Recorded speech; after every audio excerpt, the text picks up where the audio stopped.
રૂપિયા એ 60 રૂપિયા ભાઈ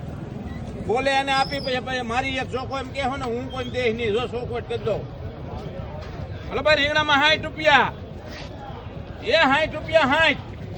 રીંગણામાં 60 રૂપિયા 60 61 62 63 64 65 66 67 68 69 70 71 72 73 74 રૂપિયા 75 રૂપિયા 75 રૂપિયા હાલવું છે હવે 75 રૂપિયા એ 75 રૂપિયા ડાયા ભાઈ 75 રૂપિયા એ 75 રૂપિયા સાવતો ભાઈ 75 રૂપિયા એ રીંગણામાં 75 રૂપિયા ભાઈ 75 રૂપિયા એ 75 રૂપિયા નાખો ધંધો 75 રૂપિયા ભાઈ 75 રૂપિયા એ રીંગણામાં 75 રૂપિયા જાય છે 75